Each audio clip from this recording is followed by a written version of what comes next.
and we tried to find things that have never been covered. And so, without further ado, I don't want to bore you with my rhetoric. If you would like to ask any questions, I'd be happy to answer them now, or maybe afterwards. The pieces now. We'll definitely do a Q&A after. Those who want to stick around, please, because I know you haven't seen the film. But I mean, I don't even know if a lot of people know Roy Scheider, narrates your movie and Spielberg's in it. Maybe just quickly touch on how the heck did you get those guys? You got Peter Benchley, you have Carl Gottlieb. I mean, your fanboys. How do you even go out and get that first person to take you serious and talk about the film? Maybe just touch on that a little bit, and we'll Sure. Well, real quickly, Roy Scheider was really the first of the A-listers that we got. He was very enthusiastic about doing an interview, and once we had him in the can, so to speak, he was very, very nice, gracious gentleman, and we had a great day with him. Talked for hours about Jaws. He loved it.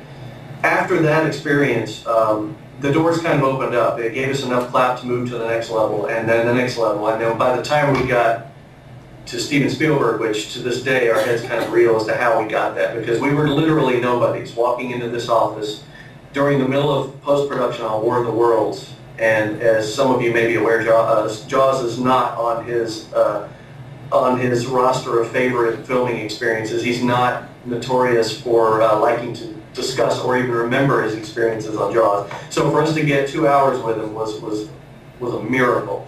And then he gave us John Williams on the spot.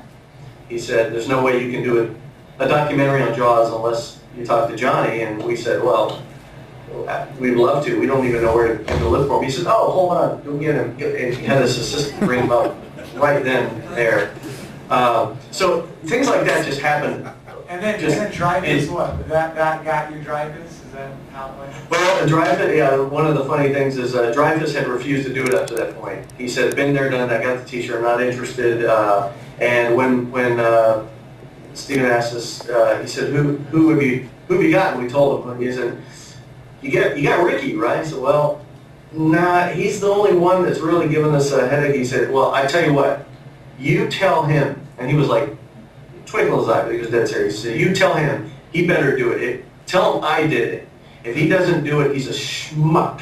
I jokingly said, can we quote you on that, Mr. Spielberg? You can quote me on that. We all had a laugh. Well, we didn't have to pull that card, fortunately, because the next day we had posted a brief excerpt of the interview with Spielberg online, and Dreyfuss was aware of the doc, and he had been keeping tabs of it. Well, he somehow saw it. And when he saw that Steven did it, he emails us very sheepishly and says, okay, I see you got Steven, I see you got John. Okay. I guess what I'm trying to say is, you need my stories, because my stories are going to be better than their stories, so I'll do it. So the bottom line is, he agreed to do it, and we got it. And he was hilarious. We had a great interview. It was one of my favorite interviews in the piece. So that's how it all kind of happened. And for fans, it was the ultimate Jaws fanboy experience for us. So we hope that translates a little bit for like-minded fans. Well, I'm sure they're going to love it, Eric, and we're going to let Eric watch you guys watch the film. So no pressure. Yeah. No pressure. Just pretend you love it. We'll keep it live, and anyone who wants to stick around and ask questions after, Eric will be there. He's going to be working on another project while we're doing this. So yeah, well, we'll start. Anything else? You ready to get going? You ready? Oh, I'm ready. Oh, yeah, I'm sorry. I seriously, I do want to say thank you all for showing up. It means a lot to us to see that people want to see this, and we hope that it lives up to the expectations. Thank you. It's about Jaws. It really, if you love Jaws, that's what this is all about. It's not about us. It's about Jaws. Awesome. So enjoy the film. All right. See you soon.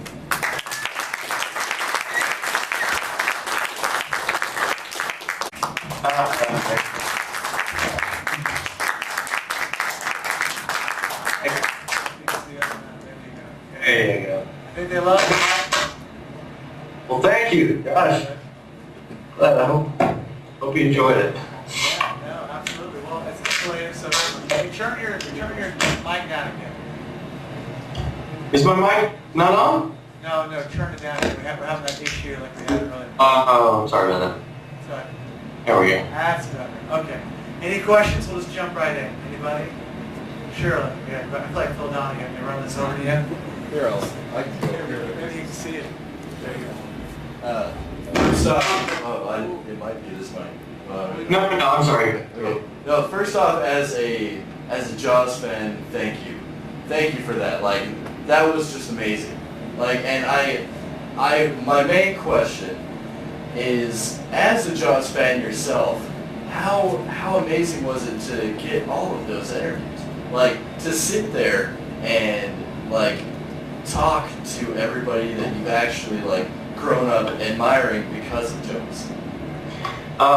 That's a good question, and I'm not gonna lie, it was kind of the geek out, Jaws geek fanboy fantasy come true, really, for the four of us.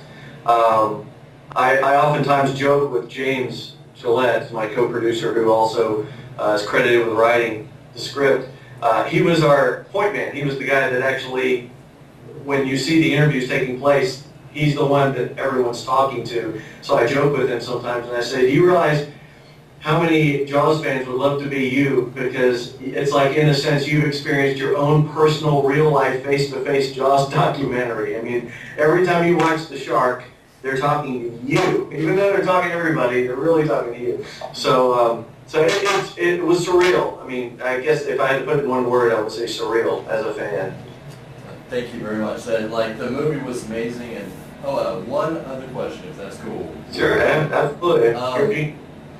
Like everybody in this room, probably, and probably the mother of all questions that you get the most, DVD, man. When are we gonna get on DVD? And also, what's Universal's problem with distributing it so far? Like, because if I were Universal, you know, with all of those interviews and as awesome of a job as you obviously did, why not on DVD already? Like, it should have been a long time ago with your full 3 hours, in my opinion. Well, we like to think that's almost axiomatic. I mean, we've heard, and I don't say that, you know, boastfully, but I do say, in the sense that everyone who's seen it, whether Jaws fan or not, has at least said it's well-rounded, it's highly marketable. I mean,